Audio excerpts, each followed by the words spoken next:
great speakers today. You're going to get a lot of super information. But before we kick into the program, I wanted to introduce a lot of you who probably have never heard of the Veterans Business Outreach Centers. We are located in Norfolk, Virginia, and we serve the states of Virginia and West Virginia. There are 21 other Vbocs across the country serving every state and the U.S. territories plus the District of Columbia. We do the transition assistance program for all people transitioning out of the military at all the bases across the country, plus overseas. And plus we teach additional classes. We do business assistance, business coaching, business mentoring, and everything that we do for veterans and their families is free, folks. Okay, so look to us. You'll meet people today that have used our services, and we've just with our Veterans Business Outreach Center here in Virginia and West Virginia, we have helped over the last 8 years over 350 businesses get started, and over 1,500 others that were already in business, helping them get to the next level or work through issues. So we're here to help you folks. And so hopefully if you hadn't heard of us, you have now. And if you need our services, please let us know. And so with that, I'd like to turn it over to Michelle Shimp. Michelle is the Deputy Associate Administrator for International Trade for the SBA, and for some introductory comments and a review of the agenda. So folks, enjoy this. You're going to get a lot of fantastic information. Thank you. Thanks so much, Don. I think we want to have the slide up that has my picture from a couple of years ago, pre-COVID. We really want to thank everybody for joining us. Don, Vbocs like yours are great partners to the SBA and an outstanding resource for small businesses in figuring out how to grow and benefit from the programs and services we have to offer.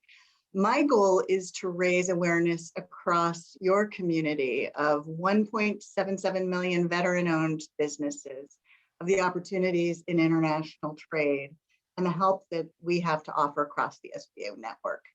I know from my own experience that veteran-owned businesses are particularly suited for international trade.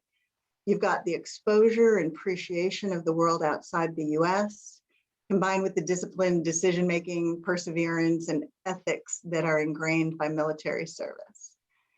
Together with the Vbocs, we want you to know 95% of the world's population is outside the US. 2/3 of global purchasing power or customers live outside the US.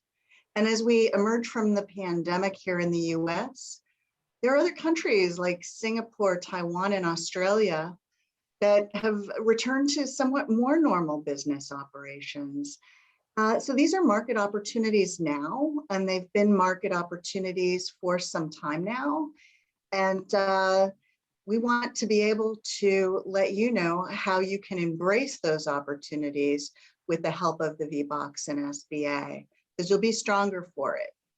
We know from studies that manufacturers that engage in trade report 2 to 3 times higher annual sales compared to those that don't. And they employ about 3 times more workers than those that don't export, and they stay in business longer. And so we want you to benefit from all those advantages of being an exporter and increase your global sales by tapping SBA's grants, financing, and advice. So by the end of this webinar, you'll know all about what we have to offer. I'd like to move to the next slide to take a quick look at the agenda slide, which is up. In order to, prior slide, please. Yeah, that's it. Great. Let me just talk you through. So you met Don, you've met me, and you'll soon meet Eddie Mahan, who is SBA's National Director for the State Trade Expansion Program. He's a veteran and international trade expert, and he had way too much fun planning for this webinar. He's going to moderate a panel of inspiring business owners. He's been telling me all about it for the last 2 weeks. And so I'm looking forward to the meeting. Heather Varney, she's president and co-founder of Aeroforce Logistics in Milwaukee. Keith Ives, who's the co-founder and CEO of Causal Design in Denver. And Steve Waddell, the president and CEO of Nasoni in Suffolk, Virginia. Then I'm going to return. I'll tell you a little bit more about how you can tap some of the programs and services that these business owners are going to talk about. And after that, we're going to be joined by Mauricio Vera with the Veteran Institute for Procurement. And he's going to discuss the VIP International program, which is specifically geared to success in the global marketplace. The VIP program achieves truly amazing successes, and graduates increase their revenues by an average of 63% within 1 year of graduation. And then finally, Brian Beams and Tony Sargis from the U.S. Department of Commerce are going to brief you on VETSCO Global. We'll take Q&A at the end, but feel free to direct questions to particular speakers or to all speakers throughout the presentation using the chat. So now I'm going to turn it over to Eddie and our 3 inspirational business leaders. Thank you so much for joining us. Next Thank slide. you, Michelle. That has been great. It was a great introduction. And I do get excited about companies that export and have success exporting, and in particular, the 3 companies I'm going to introduce you to in a second. And I want to also let everybody know that before I came to SBA, I was the STEP director for the state of New Jersey, which is a grant program that I'll bring up in a little bit. So I've worked with companies exactly like the ones you're about to meet. I've seen their success. I've seen the challenges, and I have to tell you that you are in for a great show. So without any more delay, let me introduce you to Michelle. Describe the companies, but name the companies. But I'd like for them individually to give us a little bit of sample of their company, what they do, and who they are. You've already met them, so let me start with Heather Varney. Please tell us a little bit about your company. Yes, I'm Heather Varney. I'm a Marine Corps veteran. I worked on I worked on Aviate-B Harriers in the Marine Corps, and currently I'm the president and co-founder of Aero Force Logistics, located here in Milwaukee, Wisconsin, and also a new owner of a wheel manufacturing company, Wheels Now, that we're also looking to add to the list for exporting. Here at Aero Force, we have 9 employees. We are a woman-owned, service-disabled, veteran-owned, and 8A certified company. What we do, we're problem solvers. We provide part support to U.S. government, large prime contractors, and aircraft component repair stations. And we do this through partnerships with the machine shops and fabrication shops, and also through OEM distribution. We also do some light assembly work and reverse engineering to provide solutions for obsolete ground support equipment and tooling. Wow, simply amazing. That is quite a lot. We'll get back to you in a second. Keith, tell us a bit about your company, Causal Design. Thanks, Eddie. Yeah, Causal Design is a service-disabled, veteran-owned small business. I'm a Marine Corps veteran as well. We've been in business for 7 years, and through that period of time, we've been an exporter for all of it. Our work is actually focused on exporting services. We do economic analysis, statistical analysis, and training for private sector actors, for local governments. That means overseas governments. For example, the government of Ethiopia and the government of Cambodia are both clients of ours, as well as the U.S. government agencies like USAID, the State Department, or the Millennium Challenge Corporation. We've worked and provided services in, I think, over 30 countries now, and we have offices. Our headquarters is in Denver, Colorado. We also have offices in Phnom Penh, Cambodia, as well as Malawi. Amazing. Wow. And then in particular, I also want to introduce Steve Waddell. He's the CEO of Nasoni. Go ahead, Steve, tell us about your company. Sure. First of all, I'd like to give a shout out to Cherylyn Sagster for inviting me to help work with the Vboc. As Don mentioned at the beginning, the Vboc works not only with veterans, but with family members of veterans. And so I'm the son of an Army combat veteran. I'm a great example of that. And again, my company is Nasoni. My desire to make a bigger impact on people's lives as well as the environment led me to develop an innovative bathroom faucet that not only saves water, it improves functionality. So it's the award-winning combination of a water fountain and a bathroom faucet. And our patent design creates a soft, gentle arc of pure clean water that reaches your face easily.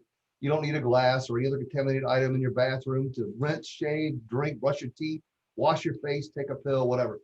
And, we're doing our part in being the change by developing this revolutionary faucet that's the most water efficient ever made.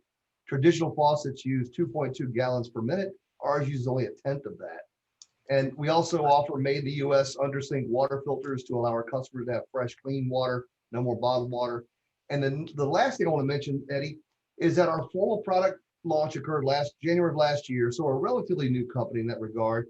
But I'm also happy to say that we submitted our first SBIR phase 1 proposal this month to the NIH to develop an award-winning faucet for those hurt by spinal cord injury that would allow them to use the fountain feature with sensor driven so they wouldn't have to use their hands. That is just fascinating, all three of you. But Steve, also tell us what you did before you started this company. Yeah, I spent 25 years building nuclear powered aircraft carriers and submarines. If you know the USS Enterprise, I was a refueling engineer. I had reactor plant 2A for the refueling effort. I started out 7 years on the waterfront, 12 in engineering, and the rest of it in IT, information technology. And then the next 11 years, I helped grow my wife's 8A woman-owned small business from a startup to a multi-million-dollar government consulting business. And I just made an introduction between her and Heather today. We're getting it's amazing. I want the audience to understand that you have three completely different companies in different space, in different sectors. Keith, you're in services, which is, it's such a big part of the unspoken part of the U.S. exports. And and you didn't start with a traditional market like for a small the 95% that Michelle talked about, and 1% of U.S. companies export. I believe a large percentage of that 1% begin with Canada or Mexico, which is always step one. So you started in Cambodia, and tell us, as a matter of fact, tell us your export experience. Yeah, that's right. Our very first contract was to do an extensive research project, including door-to-door surveys in Cambodia, and it was that project that launched our company. And then now we provided similar services as well as kind of a diversification of our portfolio around the world. Most of our work are in what we'd call developing countries, in sub-Saharan Africa and Southeast Asia. We also work in the Middle East. Providing those analytical services.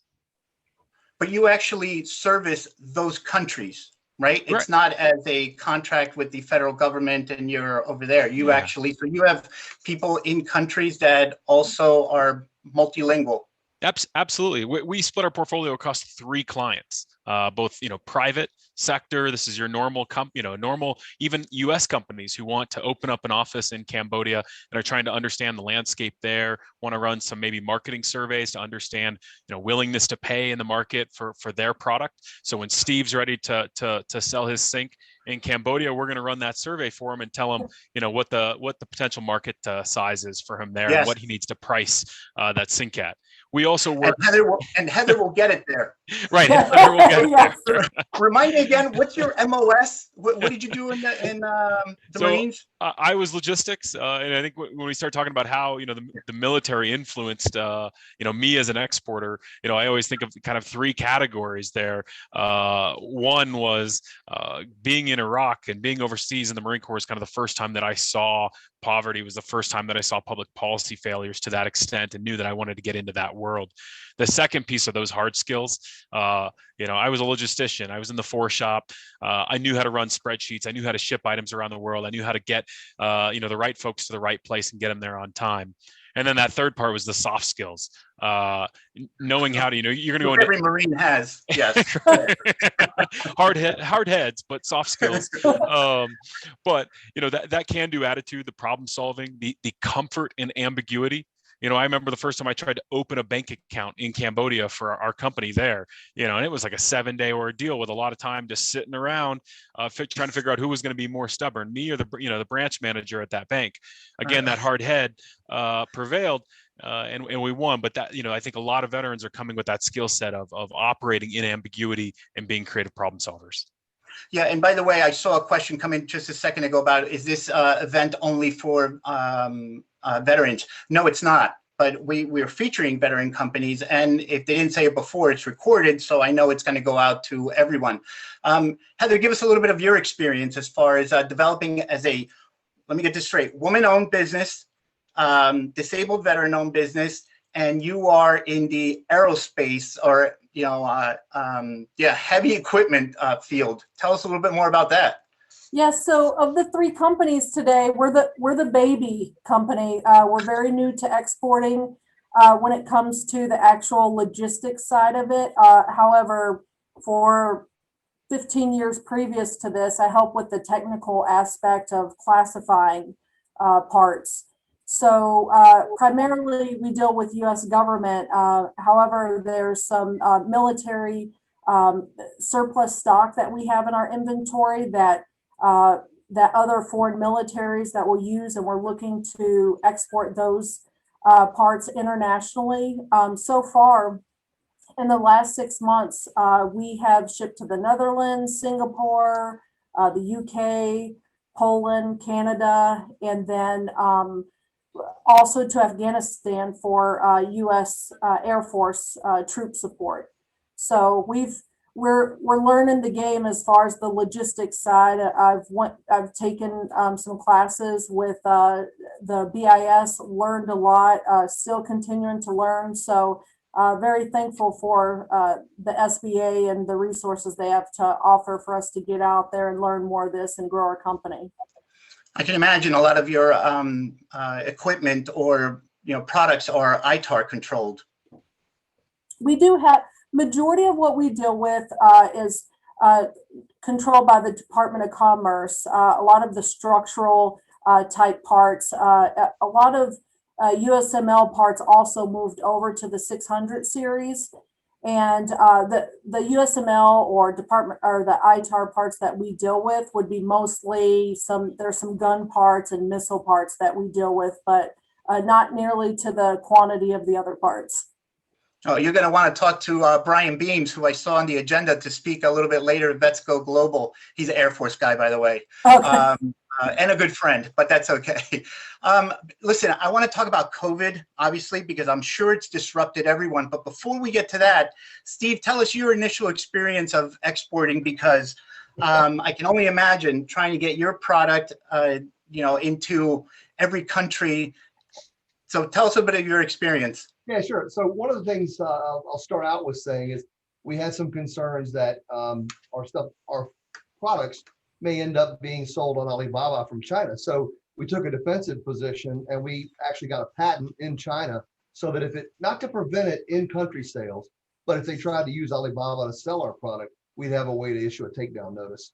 The other thing is, our fountain faucets are currently patented in the US and China, but we're patent pending in the UK as well as India.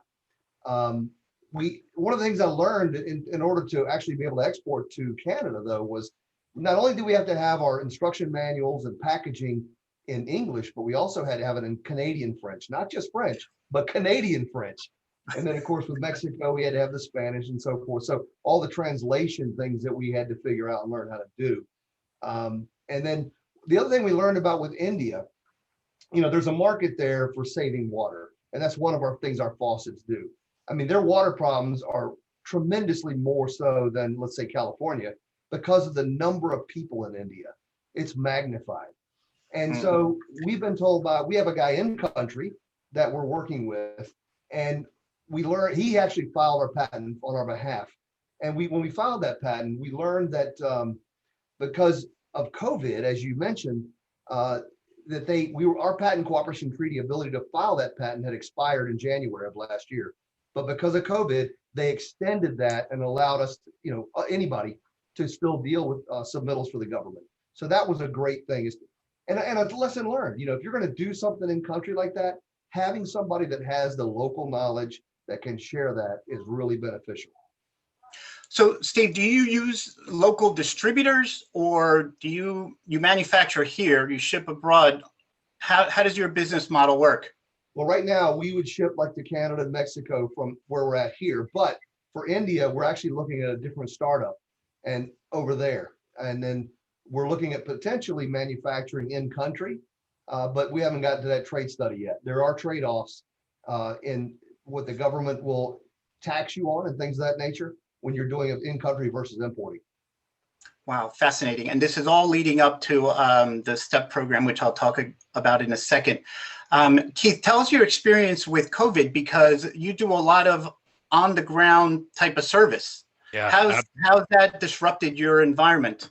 Oh, absolutely. We came into 2020 after, I think, a 5-year spree of about 40% annual growth. We came into 2020 actually looking to double revenue and really being a takeoff year. We won our first prime contracts as a federal contractor with the U.S. government, which was a shift for us, and we're really excited.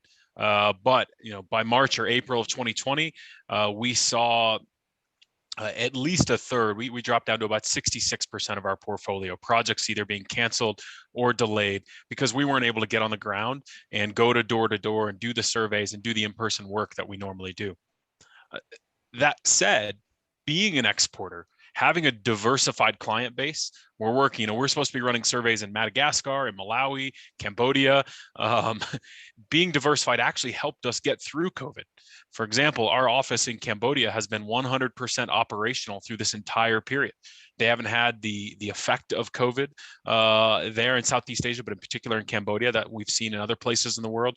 And our Cambodia office actually became our revenue leader for the global organization because they were able to stay operational.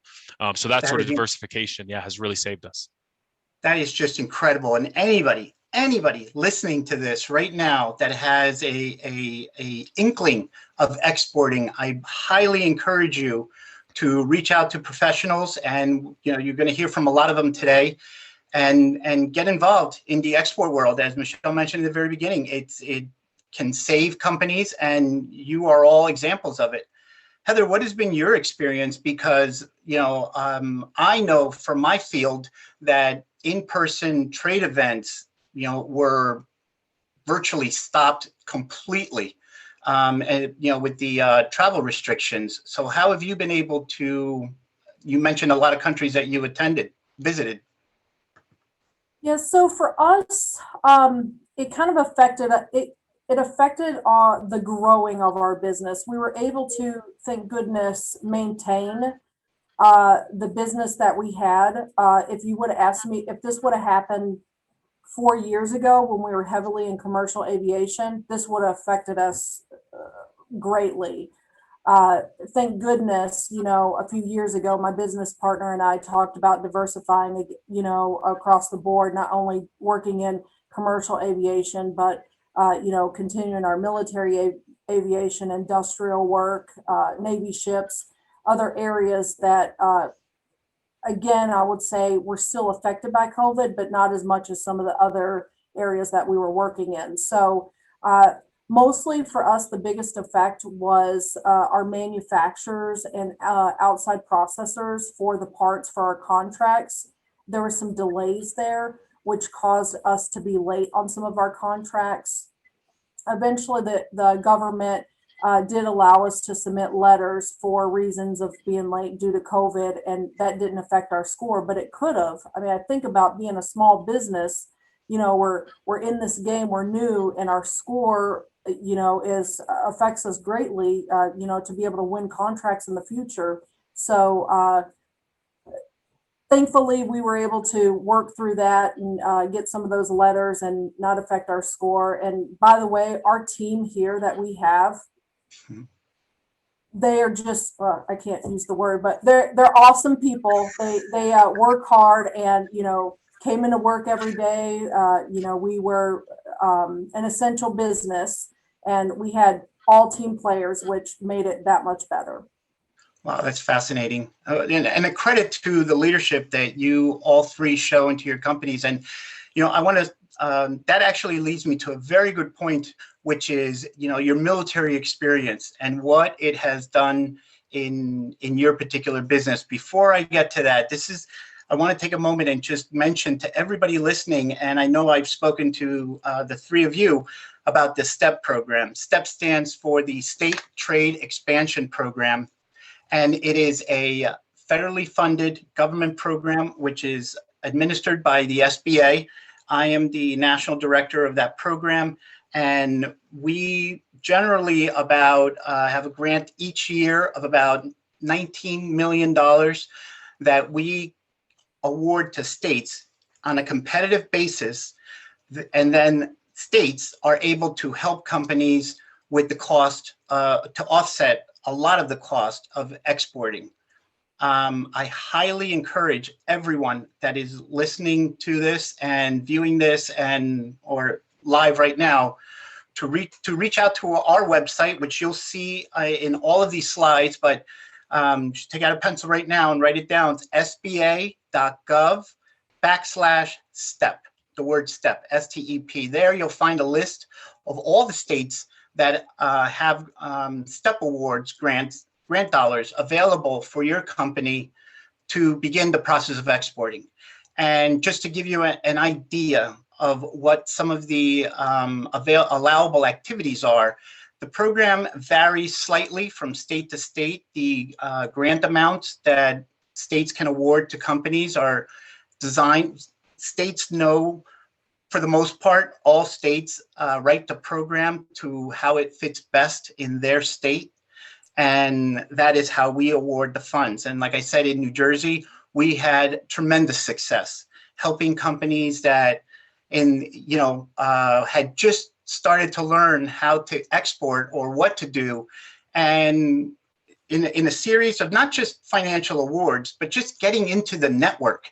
There are so many people up and down the federal government and all over the states and the different agencies that are there and are your biggest cheerleaders, and will celebrate you for getting into that process. And hopefully, you can make a decision today, and this will be one of the best calls that you'll make. And I could tell you of examples of companies that have made sales and export sales and become very successful within a year. But getting back to the process of, the common thread between all of us here in this panel right now is our military background. And, you've all mentioned words like, perseverance, commitment, fight for it, right? And teamwork. Heather, you use that word teamwork. But Keith, tell us a little bit about your background, specifically as a, Marine, and now into this field, which, how do you make that the transition, or what specifically in your military background helped you? Yeah, I mentioned those three components earlier, right? Part of what inspired me to go down this road was my experience overseas, serving with the Marine Corps, and going, hey, my time carrying a rifle is over, but I want to find another way to serve. And our company right now, while we do statistics and data collection analysis, that majority of our work is actually focused on poverty alleviation and supporting organizations that are trying to grow the economy in these developing countries. So that inspiration is directly out of my experience on the ground with the Marine Corps. And then those soft and hard skills that I mentioned, giving me, the confidence to go into this space, and the skill sets. I think, one of the pieces though that I would highlight is what it didn't do for me. We about our third of our portfolio now is in government contracting, as I mentioned, with USAID and the MCC. None of those have been veteran, owned business set-asides. I think when I got into starting the business, I thought the work was just going to flow in because I was a veteran. And one of those lessons early on was, no, you still have to have an exceptional product. You need to be servicing a client that needs that product. And then you've got to deliver. I think it's important to recognize not just what that military experience does for you, but also what it doesn't do for you. You still gotta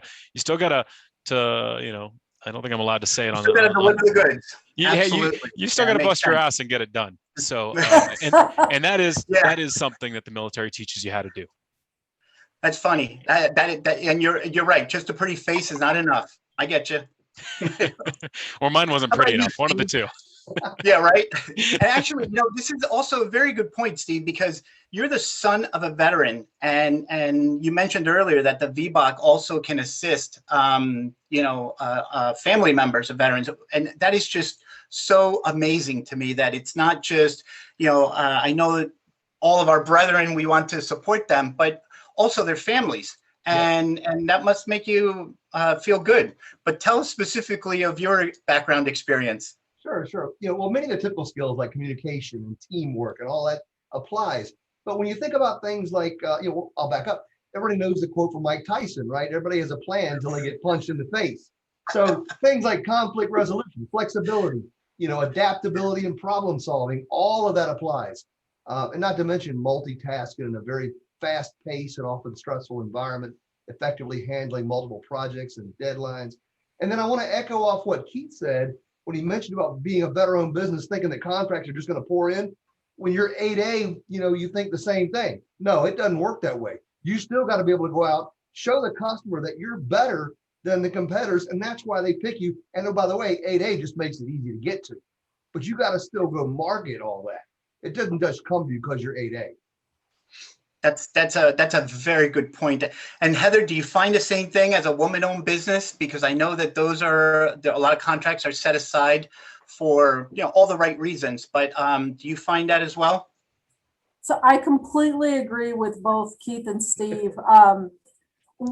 We don't like to lead with our set asides.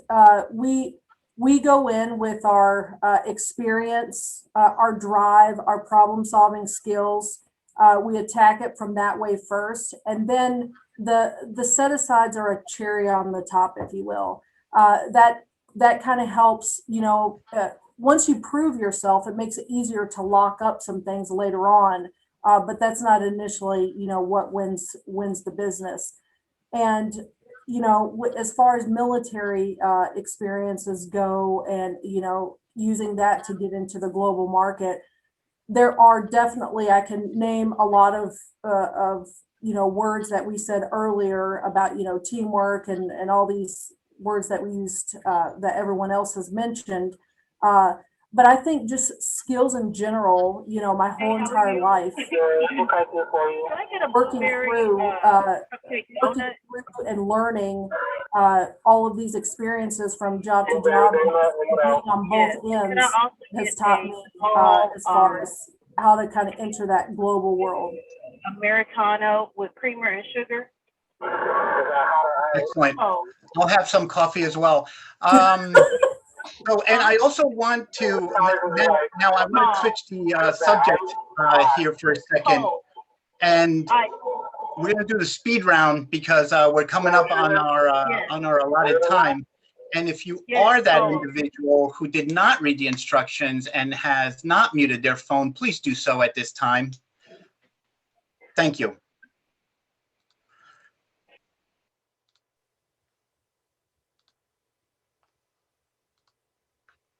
Eddie, you're muted now.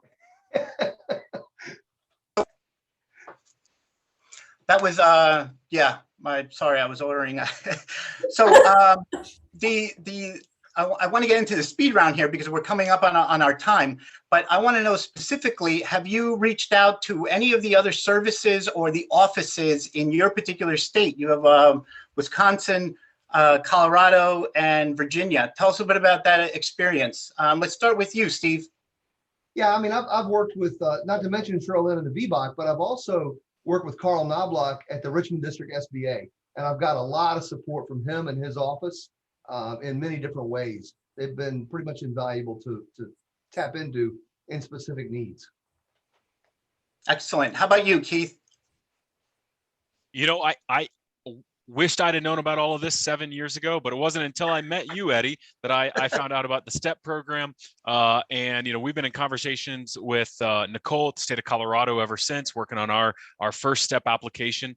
We have taken advantage of other programs. I think later on today, we're going to hear from VIP.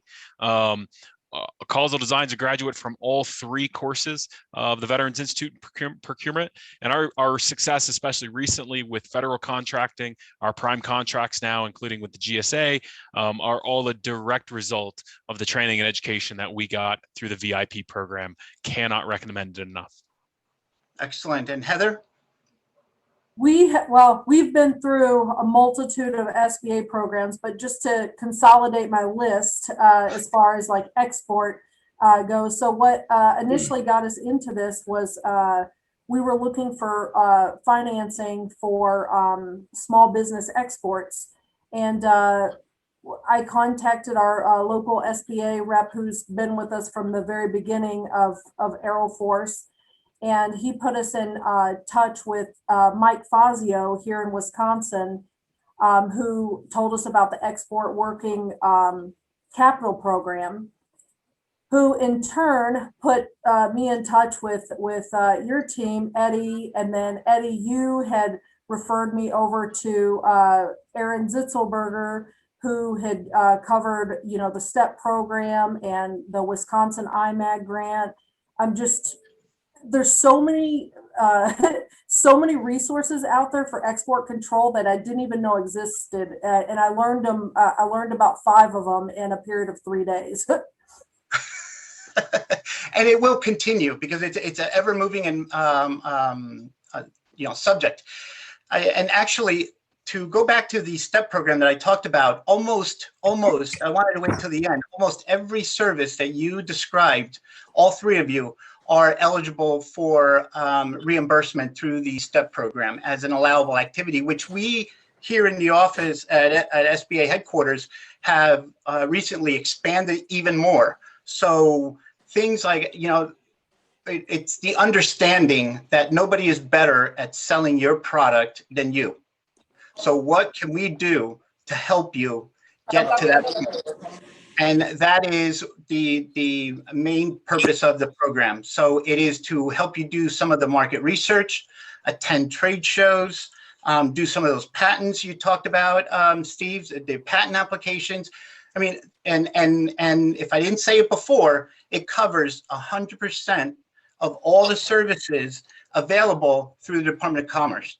So not the actual cost of it, but any of the services that they offer, you can use STEP grants to pay for. So for example, the Gold Key business matchmaking, the international market search, those products range anywhere from $200 to $200 to $1,000.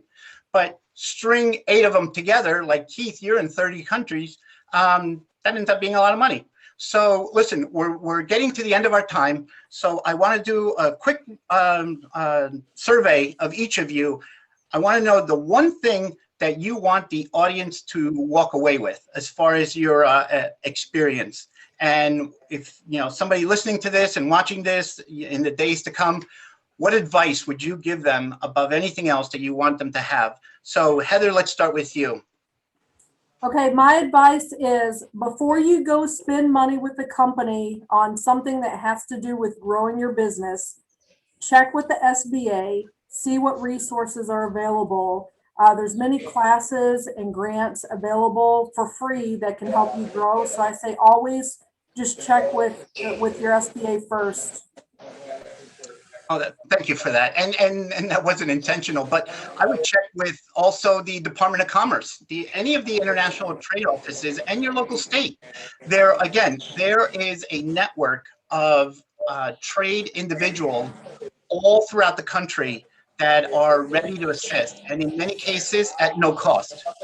And if there is a cost, it's very modest for the most part. But Keith, how about yourself? Yeah, I think a couple of quick points. One, make a relationship with a banker. More than once, as we've gotten a surprise contract, I needed to wire money overseas. I had something big came up. That line of credit and the ability to get my banker on the phone, help them get us to expand our line of credit, has been the linchpin for us expanding, growing, and delivering for our clients. The second piece is, I think especially if you're just starting, you can throw money at a problem or you can throw time at a problem. When I was starting, I didn't have any money, so I threw a lot of time at it, which meant, I was sitting on the ground in Cambodia, I was sitting on the ground in the Philippines, spending weeks there at a time, walking around, doing things the hard way. But it's also how I really became an expert in those markets.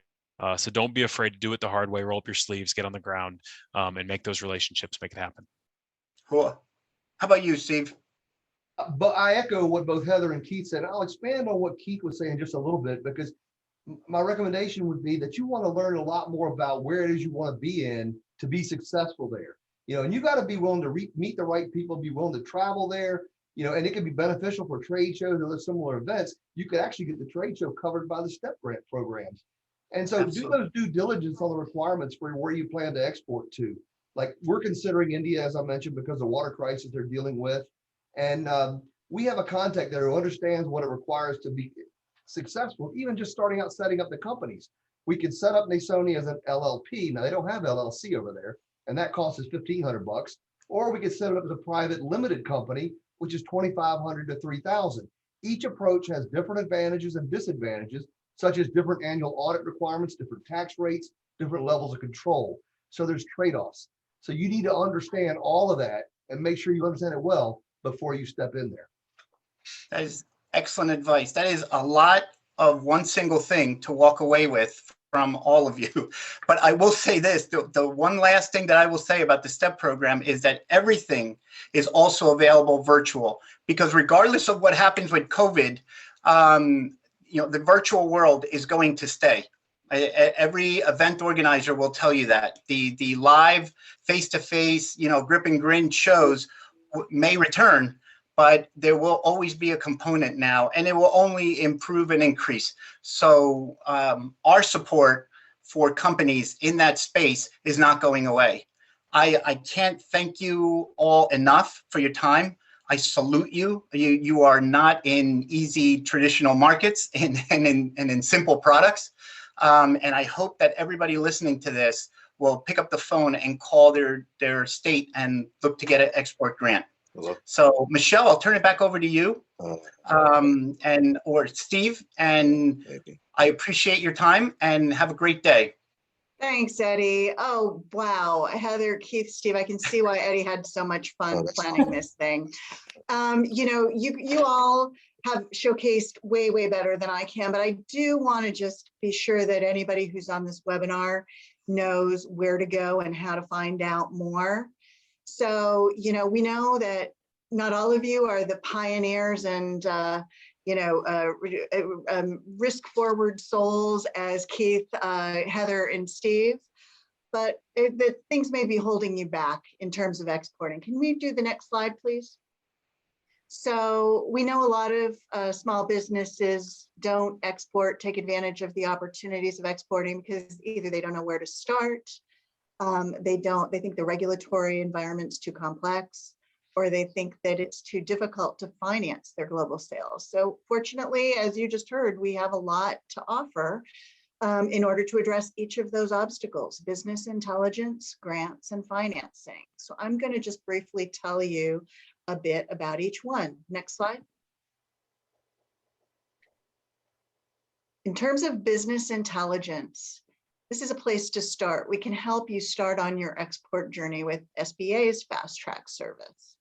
We see the service as especially valuable to businesses, for example, dealing with the pressures of COVID. You need to pivot.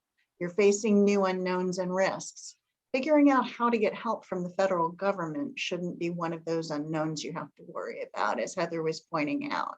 So through the Fast Track service, you get to meet privately with one of SBA's senior trade and technical leads to talk about your business's unique challenges, to identify unique potential resource solutions available within SBA, or if not in SBA, from other government agencies. Or if you're a Vboc or working with a Vboc, we welcome everyone being involved, a three-way conversation.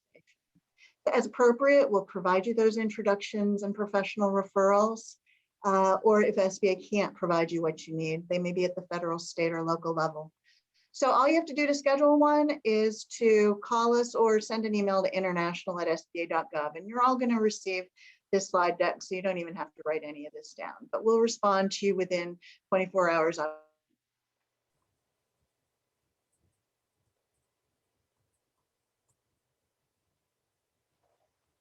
Uh-oh, she cut out.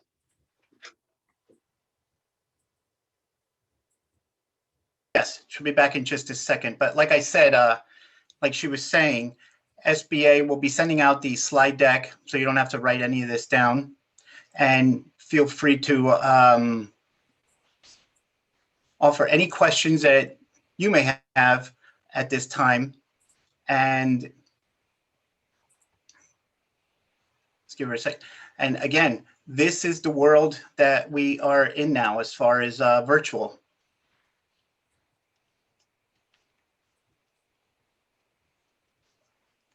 Okay, I'll take just a second for her to return. Do we have any questions at this time?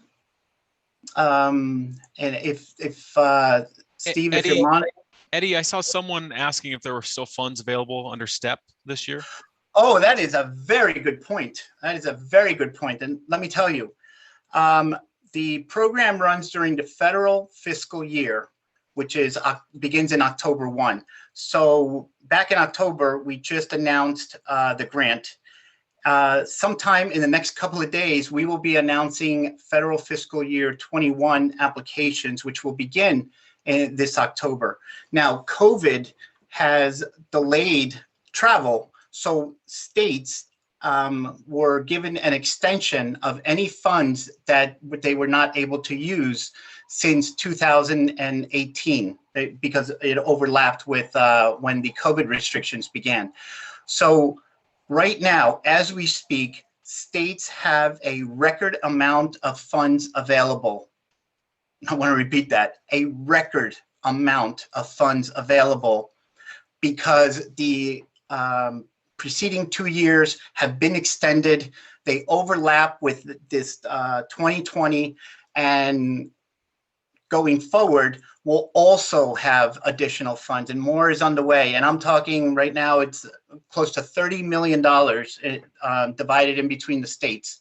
So again, the program varies slightly from state to state. It's designed for small businesses, and it is designed to help you to export. You don't have to be an experienced exporter. You can be new to export, and like Heather and Keith had mentioned, taking those courses, any of the classes, some of the, and even translating into Canadian French there, Steve, any of your products.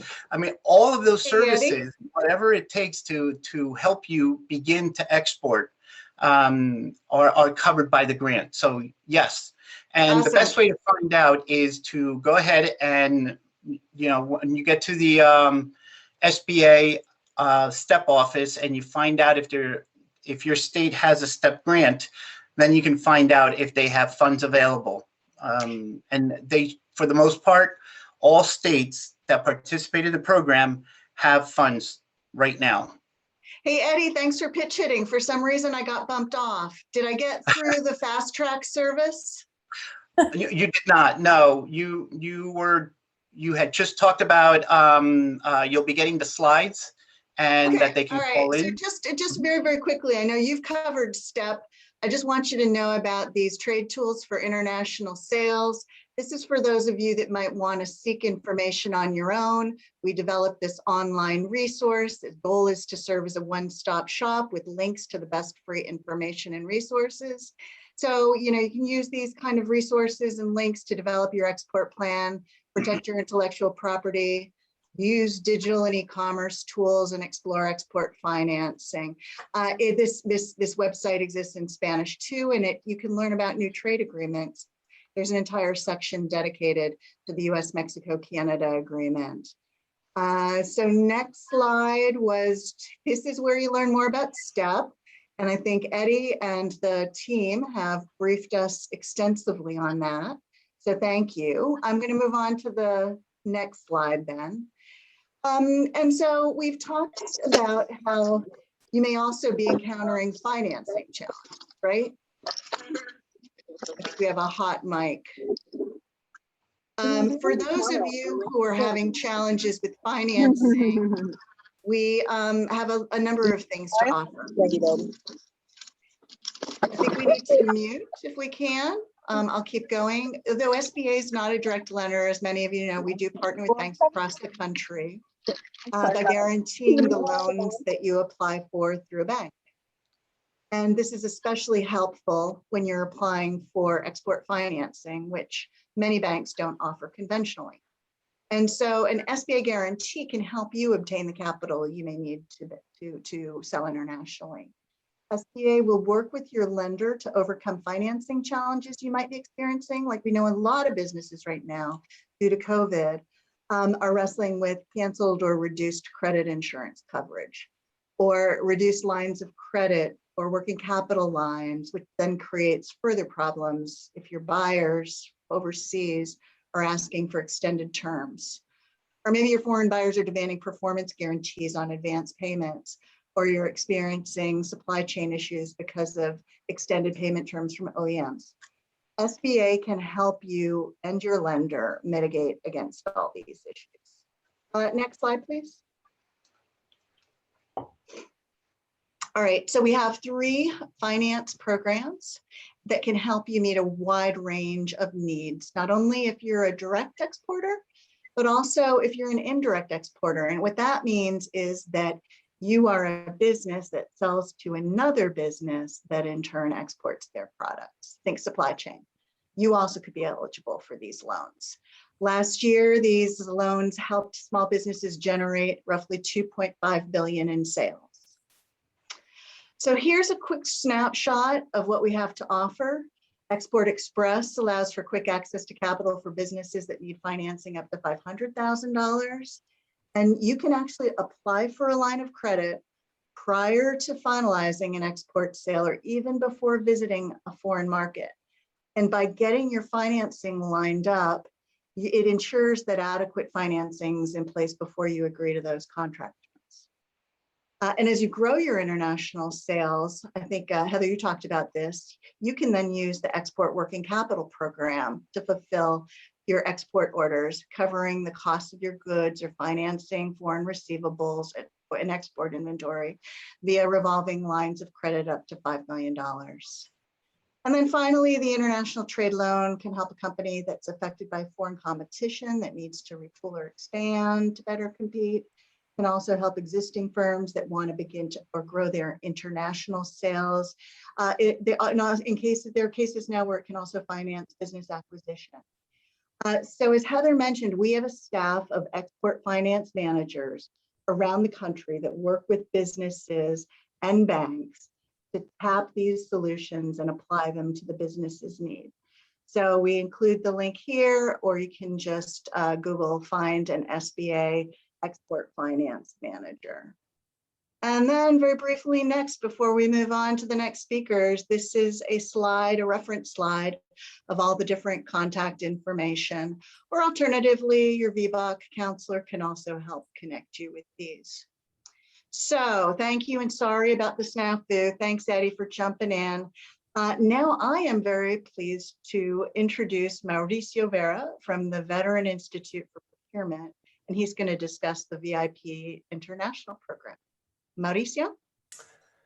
Thank you, Michelle. It's great to see you again.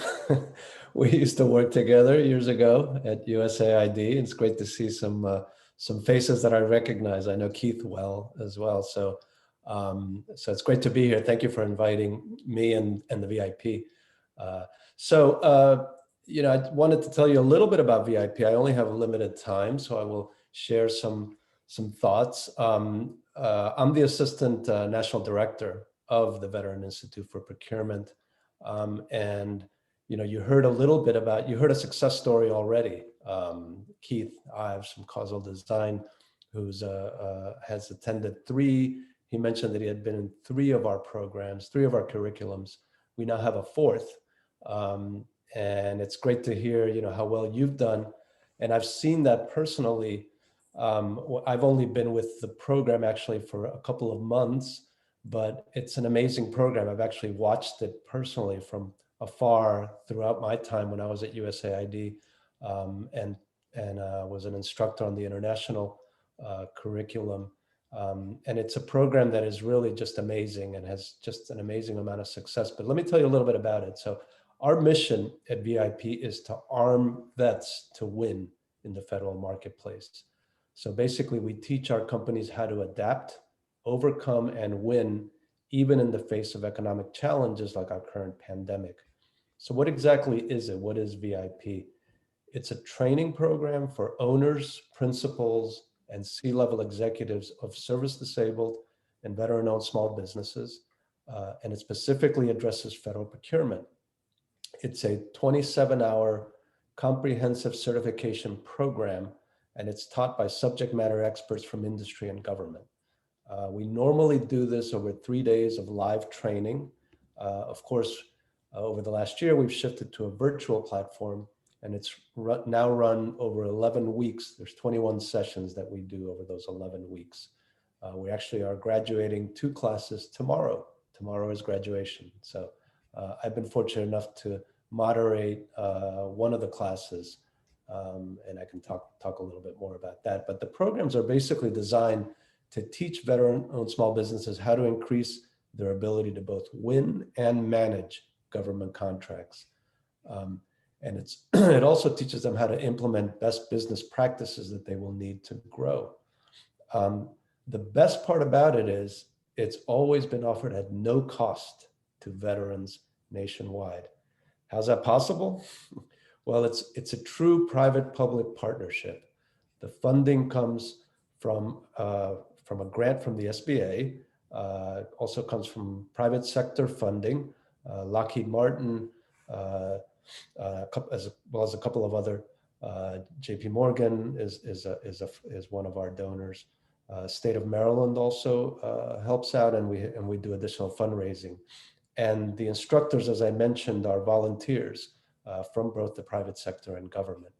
So VIP started in 2009 with a simple conversation between 3 people about how do we help veterans win more government contracts and be procurement ready in the federal marketplace.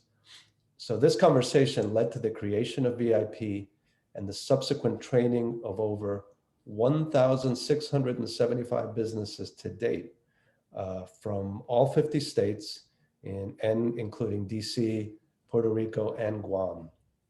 So VIP now offers 4 different curriculums, each designed to accelerate veteran businesses' success. So if you're just starting out in the federal marketplace, then we recommend you look at VIP Start. Okay. If you've been in business for a few years, maybe even have a prime contract with the federal government, then we encourage you to take your business to the next level by signing up for VIP Grow. Okay. And that will help you have the tools that you need to win. And then the one that's one of the newer programs, and the reason that primarily we're here today, is if you're looking to expand globally, we recommend you sign up for VIP International. And then the newest program, which actually we haven't even started, our first class starts in a couple of weeks, and that's specific to the aerospace industry, and it's VIP Aerospace. So these programs, again, are designed to help you enter and expand in these markets. So let me tell you a little bit more about VIP International. So it's a comprehensive certification program designed for veteran-owned and service-disabled veteran-owned small businesses interested in diversifying or expanding their federal and commercial contracting opportunities overseas. It uses real-time, market-based instruction tailored to accelerate success in winning, executing, and maintaining international OCONUS and commercial contracts. Let me tell you a little bit about the curriculum. It includes topics such as contract negotiation strategies, cross-cultural business implications, compliance and logistics, marketing, business development and proposals, program management and internal controls, and managing human resources. Since we launched VIP International, 163 companies from 23 states plus DC and Guam have graduated from VIP International. 1 year after graduating, 83% of the companies report that the knowledge gained significantly influenced a major business decision, and graduates grew their international markets by an average of 29%. Just a few other statistics I'll put out there: that 85% of these have been service-disabled veteran-owned small businesses, 65% are minority-owned, 41% participate in the 8A program, 23% are women-owned, and 13% have been hub-zone firms. So to find out more and to register for the next class, which is going to be next year, 2022, we haven't decided the specific date yet, but it will be next year. You can find out just a lot of information at nationalvip.org. Okay. That's about all the prepared remarks that I have. My contact information is on the slide. I'm happy to answer any questions now or via email or in the chat or however you guys want to run it. But that's sort of just to whet your appetite a little bit about VIP and VIP International. But again, highly recommend that if you haven't participated, it's well worth your time, trust me. So, but thank you again for inviting us to be here. Great to see you again, Michelle, and I'll hand it back over to you. Thank you, Mauricio. You're going to be able to stick around for Q&A because I think a lot are going to come in. I see that only an amazing program like this could lure you back from retirement. So I only lasted 2 months in retirement, so that was okay. Thank you. Oh, wonderful to learn about that and tremendous achievement. So I know we're going to get a lot of interest. But I'll stick around. I'll stick around. Okay, for great. questions. Terrific. Now for our last speakers, I'm really very pleased to introduce Brian Beams and Tony Sargis from the U.S. Department of Commerce to brief you on Vetsco Global. Brian and Tony. Thank you, Michelle. Hello, everyone. Before I mention the initiative, I would like to first thank all of the veterans and military personnel on today's call for their service. Yep, my name is Brian Beams. I am the director for the Vetsco Global Initiative within the U.S. Department of Commerce International Trade Administration. My colleagues and I work for the agency called the U.S. Commercial Service, which is the trade promotion arm and investment arm of the U.S. federal government. My office is located in New Jersey, which is one of over 100 offices nationwide. Our team is directly tied to commercial sections within the U.S. embassies and U.S. consulates in over 70 countries. Our colleagues overseas provide us with up-to-the-minute support aimed to assist you, the U.S. exporter, who wish to sell their products and services globally. The Vetsco Global Initiative is to provide export education, we call it tradecraft, to veteran-owned businesses and service-disabled veteran-owned businesses who are new to exporting. We also inform our clients about business opportunities around the world. As Eddie mentioned earlier, we assist with foreign buyer matchmaking. My colleagues and I are called international trade specialists, and our veterans team within the U.S. Commercial Service is made up of all military veterans. They're placed throughout the U.S. as well, and some are overseas. To reinforce our mission statement, we work with export-ready U.S. manufacturers, distributors, and service providers to help export their export-ready U.S.-made goods and services. We also cover down to protect U.S. interests abroad with our advocacy and diplomacy offerings. I'd like to hand over the virtual mic to my colleague, Tony, who will discuss the details for our upcoming Veterans Export Education Program, which we are partnering with multiple verticals of SBA. Tony? Thank you, Brian. Thanks everyone for having us today. I'm again, Tony Sargis. I'm out of the Export Assistance Center in Connecticut. Been a member of the team for quite a number of years now. Just to talk about the program generally, a few months ago, me and Brian and I were discussing putting together a vets education program. Over the years, if you know the Department of Commerce, we run all sorts of educational programs, and we wanted to focus something for the veteran-owned business community. So we're going to send out an invitation for the program. The program's focused for new to export companies and companies that are considering making their first export, and companies that may already be exporting. We're going to look at the start date for the program will be May 18th, and it'll run through the middle of June. We're going to have 3 components for the program. The first component is going to be 2 webinars on export readiness and getting your company specifically export ready. And then we're going to have the 5 pillars of exporting, which will consist of a webinar on trade finance, export documentation, export compliance, global IP considerations, which I think Steve was talking about a little in depth earlier, which is of great value to the exporting community to understand their IP concerns when they're exporting overseas. And then the last one we're going to do is a export marketing and sales session. Our final pillar will kind of close the session off, and our 9 webinar program on export tools and resources for U.S. companies. A lot of those tools that are available on our website, trade.gov, And we have folks from our industry and analysis team that are going to be providing expertise on conducting market research. We will get that information out to everyone, and we hope that you'll consider participating. Again, I didn't mention, it is a free program for all veteran-owned companies, and that'll do it for me. So I look forward to taking any questions you might have on the program, and thank you everyone for your service. Appreciate it. Many thanks. Really appreciate you both joining in fantastic programs and resources. So a lot of questions here, and you may hear the voice of Steve Sullivan, who's also monitoring the chat and going to jump in. Mauricio, can you clarify, if you're not a veteran, can you benefit from the Veteran Institute for Procurement? Sure. So I put a response there in the chat, but basically the attendee, the person who attends the training must be a veteran, and they have to either be the owner or principal in the company. That's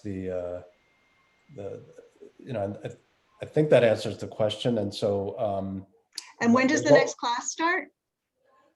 The next class starts in 2 weeks, but the registration process takes sometimes up to a year, depending on, which curriculum they're trying to get into. As I mentioned, the one for more startups is called VIP Start, which has a waiting period. I think they have different sort of waiting periods. The Start one is about a year to get in. The VIP Grow, I think, is about 6 months. VIP International, I mean, the earlier you apply, obviously, the better chances that you have. But I think they vary by program. And I think there was some question there also about how long the training is. When we're live, it's 3 intense days. And basically everything's paid for, including room and board, right outside of DC and at the Bolger Training Center. And I think the classes go from 8 a.m. to 6 or 7 p.m. and then there's a dinner. And so it's 3 intense days of training. But of course, under COVID, we've been doing it virtually, and it takes about 21 weeks. 11 weeks. There's 21 classes. So it's twice a week. Each one is like 2 hours. So 4 hours a week over 11 weeks. And as I said, we're winding down the classes now, and we start another 2 classes in 2 weeks. Many thanks. Fantastic. There is a question from Ron to our business panelists. He wants to know about patents, whether anyone applied for a utility patent and a design patent to protect your product in the USA and China. And they said Ron's looking at having a new product manufactured in China and wants to know how to protect their design product from being reproduced by a copycat. They've asked, yeah, Eddie, you want to take that? I would say, Michelle, I think Steve would be ideal to answer that question. I'm happy to help. Yeah, so when I started this process, I tried to do local patenting, and I reached out to an attorney friend I know, and he introduced me to another patent attorney. And the guy wanted just too much money that I had. So I looked towards these online freelancer sites. That was Elance at the time. Now it's turned into Upwork. But you can use Upwork and Fiverr and things like that. And you can find patent help there. And I actually used a patent attorney in India that had, you got to make sure you find the ones that have 5-star reviews and a track record of performance. Don't just use anybody. You got to do a little due diligence on who you're talking to. But I actually got my initial utility patent and my design patent filed years ago through a freelancer and saved a lot of money. The design patent was issued within a year. The utility patent takes a lot longer. It took about 2.5 years before I got the first response from the US Patent Office. And you always get an office action, no matter who it is filing it, you're going to get an office action in your first filing. So then you have to have an attorney that responds to that. Now, because I had gotten further along in the development of my products, I decided at that point that I really wanted to find an attorney in the US too, that could answer these office actions and make sure we got it approved. And so by then I found one up in Massachusetts. Now I've locally since found one in Richmond that I'm working with. So I got that first utility patent approved. And within that time frame, Then you can file what's also called a PCT, a patent cooperation treaty.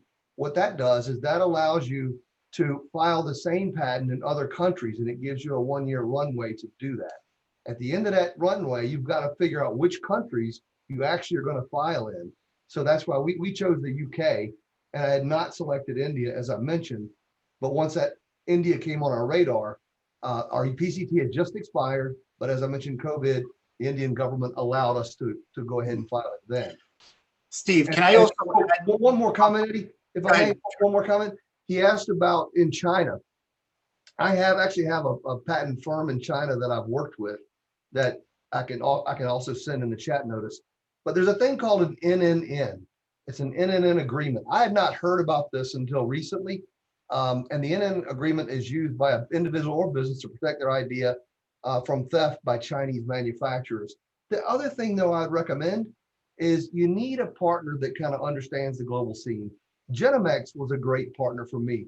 When I actually got to manufacturing in China, Genomex was my boots on the ground. They had a quality manager and a project manager that were representing me at the factory during the manufacturing. Yeah. And Steve, let me just add real quick, because I'm, there's so many topics once you start at, it's not just the exporting, but the patents, contract law, all the requirements, the labeling. A lot of times we will refer companies at the ground level to a local USIAC, the U.S. Export Assistance Center, which Brian and Tony here represent. And they are, the first to reach out to the foreign posts and officers and can get you some resources also available. And Brian, Tony, if you want to add anything to that, because I know that this particular question is about patents, but it's such a broad topic, and as you expand into other markets. Yeah, I would just say thanks, Eddie. If you're doing business overseas anywhere in the world, please contact your Export Assistance Center.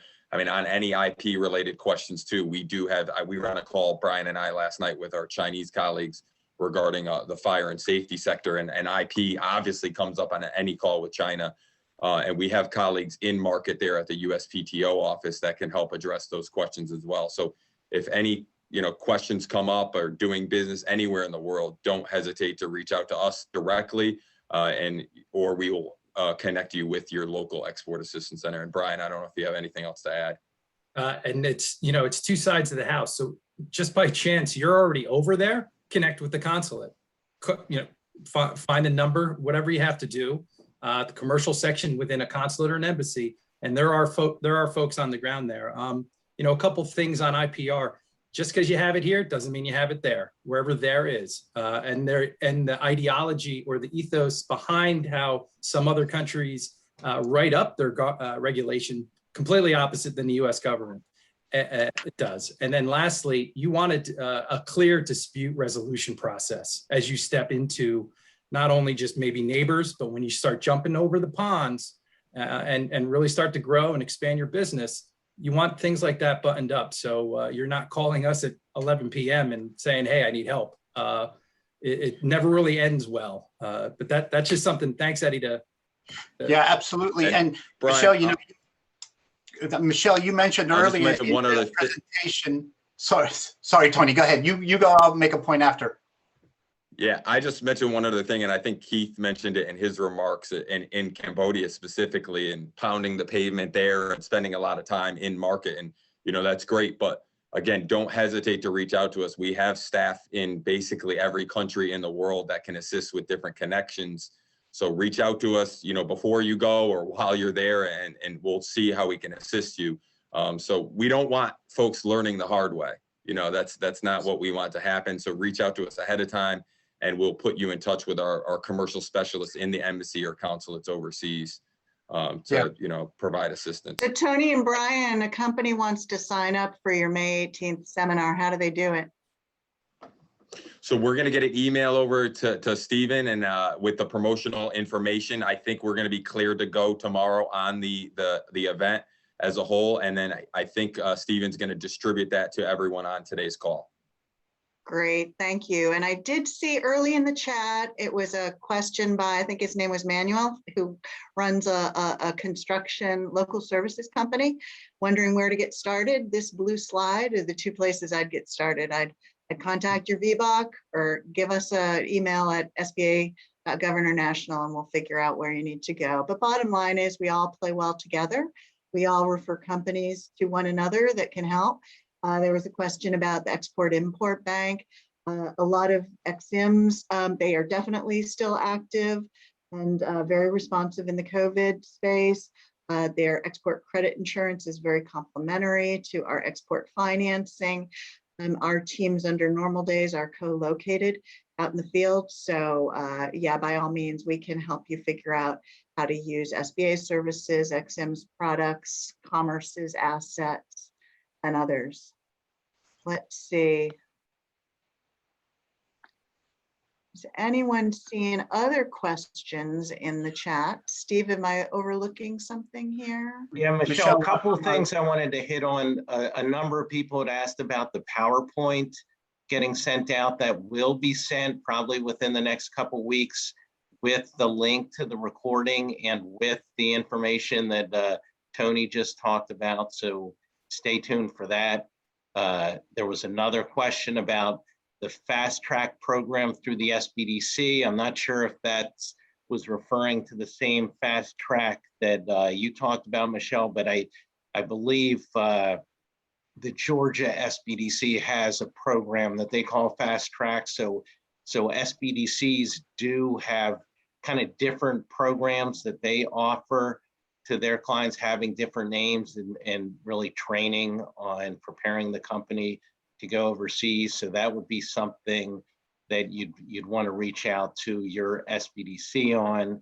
I had seen a question about any advice on organizations to provide mentorship and assistance. So we are trying to engage the Vbocs and the women's business centers and score more on international trade. There's definitely some expertise out there, but traditionally we've done a lot of work over the years with SBDCs, and they're all required by law to have counselors certified in international trade. So that's a good place to turn to start if you're looking for assistance with export business planning and sort of some of the basic first step issues. Typically, the U.S. Commercial Service and SBA are housed at these USIACs, which was mentioned earlier, the U.S. Export Assistance Center. They provide kind of the support for companies that are really export ready and have opportunities, but the SBDCs are largely there to help companies that are kind of just beginning the process. And then the last comment, there was a lot of great conversation going on in the chat feature of the networking. I really liked the question. They came up early when somebody heard there were 600 people registered and they said, wow, 600. Is there a place where attendees can meet up to potentially team up for opportunities? So I think that's a really interesting idea and maybe something we can pursue down the line. I have a question for you. Can you hear me? Yes, please go ahead, Mr. Yes, Young. my name is Gerald Young. I'm a service disabled veteran by way of Afghanistan, 2003 up into 2006. I'm already trademarked. I have a barbecue sauce on the market that I have an international company out of St. Louis. They are purchasing from me, distributing my product over to China. And my question is, what would this program help me in? Because I'm not going to go back and learn how to ship product over because I'm registered, I'm trademarked. It's called the Entrepreneur Boot Camp with Veterans with Disabilities. And they have blessed all the veterans through that program with DLA Piper attorneys around the world. And they're the ones that helped me get trademarked in China, the US, and China.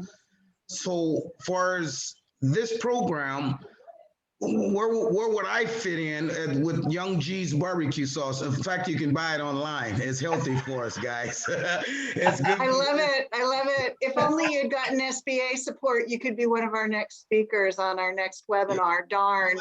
I just did in fact, yesterday I had my team in here. I have a 1-minute speech for, it's called the Black and Brown Summit up here, and I'm in the state of Iowa.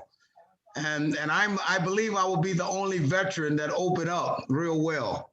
Well, you know what? I think there's probably a range of things that we could help you with. We could take your exports to the next level, you know, bring into new markets. But what I think what we really need to do is a lot of this is best tailored to the individual company and what really interests you. And so I just urge you to either reach out to your local Vboc. Do you know your local Vboc? No, ma'am. All right. Well, we're gonna get you in touch. But can you let's see? We need to shoot an email to international@sba.gov, and we'll start putting you in touch with your local help and see if there isn't some way. Yeah, exactly. In Iowa. Well, we'll get you introduced to STEP. We'll get you introduced to our finance people. We'll get you introduced to your Vboc. And Michelle, the link to find the Vboc is at the bottom of this slide right here. And that's certainly the whole website globalization and e-commerce component of STEP seems like it would be a good match. Yeah. And Michelle, can I make a point which I know Brian's very familiar with, because we always say this: there is no front door to exporting. Anybody listening to this, the main thing is exactly what Mr. Young just did, is ask the question, make the phone call, shoot the email to either the state or the federal office, or, you know, there's the network of individuals, the district export count, everybody that you've heard on here. Everybody knows, we all kind of know each other, and we can help guide you. So there is no one start point, and that's what Brian led to, was whether you're overseas or here, you know, just we need you to take that first step, and then we can help you get around. Eddie, I'm working with the IEDA here, which is the Iowa Economic Development Authority. I've been to China 3 times, way before the tariffs.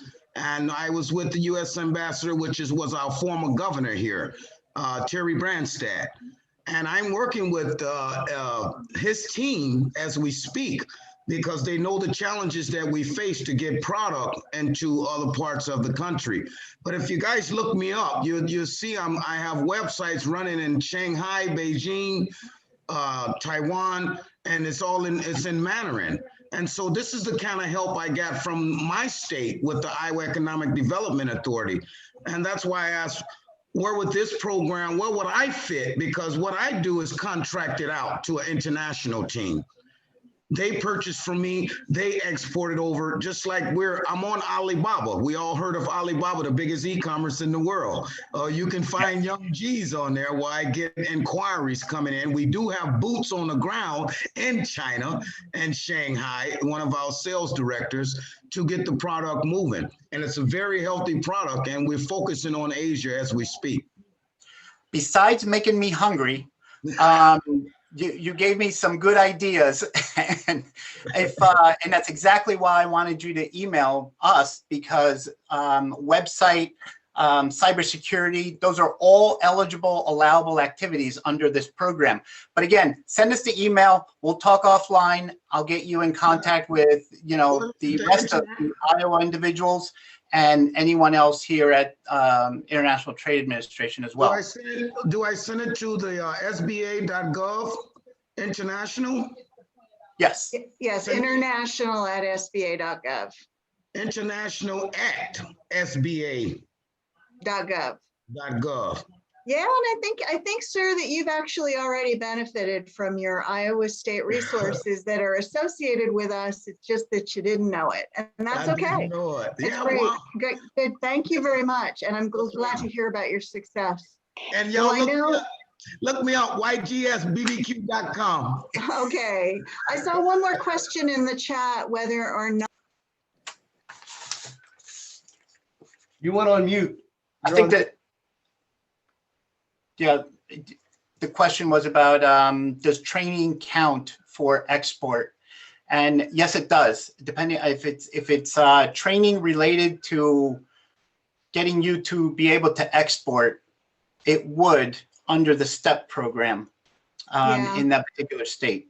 Yeah, of course. It's just the export of a service, and eligible for much of what we have to offer. So I know you've been extremely generous with your time, and so I just want to bring this to a nice close. It's a very, very useful 90 minutes of time. I want to thank first and foremost the businesses, Keith, Steve, and Heather. Thank you. Your time is money. Your experiences are extremely valuable to your colleagues, and thank you for making the time to just share with us what you've been through, and we look forward to working with you to continue that success. To my colleagues across the federal government, thank you so very much for participating today and generously sharing this information. And to all of you, really, please make this worth our time. Get in touch with us. Let us figure out how you can take your company to the next step. Just think that your business a year from now could be in Singapore or Australia, or Taiwan, or Paris. Wouldn't that be beautiful? Contact us. Let us be part of that future for your company. So thank you very much again for your time. Thanks for Old Dominion University Vboc for hosting this with us. And Michelle, this is Cherylyn Sagster, the director of the VBOC.